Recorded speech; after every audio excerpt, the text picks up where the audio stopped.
Hey, good morning, Jeff from Smoke and T-Jets, guys. Listen, we all like the tow trucks. I mean, everybody does. We all like tow trucks, and this is one of the ones that I got in a few boxes a couple weeks ago from Gulf Coast Model Railroading. It was in there, and it didn't have the chassis. I just put the chassis on. I happen to have it's actually a Tough Ones chassis that I dressed out for the wreckers here. Now, when I first got this in the box, I looked at it and said, oh, great, like I said earlier, a tow truck, everybody likes tow truck. But look at the red stripe. See the red stripe? Now, that's the way I got it, okay?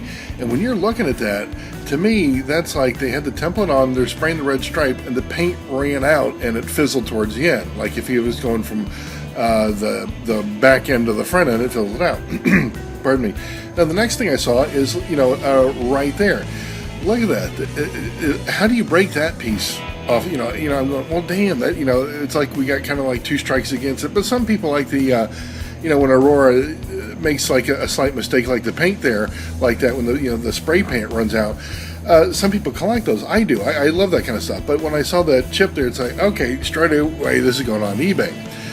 Then I'm looking at it, and I kept thinking, isn't there two tones here? And I'll take a better picture here. But the cab is like, it's the cream yellow, but it's almost like a mustardy, and then the back part, it's more the cream yellow like it should be. So I know they're made from two different pieces and they're put together, but they're two different colors, guys. I mean, there's a striking difference. The boom itself looks like it's seen better days, but how do you break that piece there? How do you do that? Turn it around, it all looks good, but then look at the front.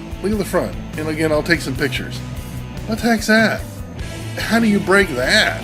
And I started, and what I'll do, I'll do. I got the screwdriver. I'll do it right now. I'll show you what I'm talking about. The more I started just putting the chassis on, the more I realized this is a major screw up. In my opinion, this is a major screw up from Aurora. Okay. We've all seen you're spraying, your spray runs out, and then you got a little residual left. That's what I consider that as right there. That's what I consider that as. But again, how do you break that? I've never seen a tow truck broke like that. Now, when you look on the underneath side, it's smooth. It's really smooth. It's and here's another thing: if plastic breaks, and we all know this, we've seen window post breaks and things like that, there's stress in the plastic.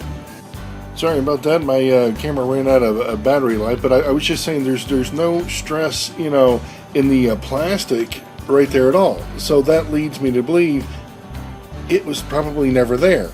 And the same thing here. Look at the front, guys. When you look at the way this is, you're not going to chip or mold that. And you see the screw post? The screw post was painted silver. If that bumper is supposed to go from there to there, how in the world did that screw post get painted silver? So my point is I don't think it was broke. I think that there was like an air bubble or lack of the mold filling up with the resin properly. And the reason I say that, I have done literally hundreds and hundreds of molds, guys. And if you've got some of these little tiny crevices in here that might get an air pocket, like a little bubble in it, that's the kind of effect you're going to have. So that's what I'm considering. I don't know how this passed quality control at Aurora. I really don't. You got the bumper, and the grill, not there now. And look at and I'll see again. I'll take some better pictures. But you see the screw post? The screw post was molded that way. Again, like not enough resin got to where it should be. I mean, there really isn't. Now, what I did to compensate is, you see that little ring there? I put that little spacer ring, and I got an extra long screw, like you'd see on the front of the Volkswagen. It's got an extra long screw, so it can go through the guide pin, through the chassis, through the ring, and then get some threading up there in the front screw post.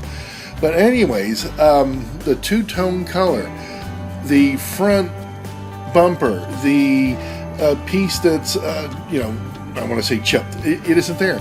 I mean, again, it isn't there because the cab, it didn't get enough juice. It didn't get enough of the resin in there. So this thing is going to go on eBay, because how in the world does this really, I mean, if they're doing any quality control with Aurora, how does this leave Aurora, you know? Did somebody, I don't know, sneak it out? But boy, you got the paint, you got the piece missing there, the front thing missing there, and they don't match. Anyways, guys, that's what I think is going on with it. And I'm going to leave the Tough Lunch chassis on there. I've already got it dressed out, so we'll go from there. All right, guys, have fun. Jeff from Smoking T-Jets.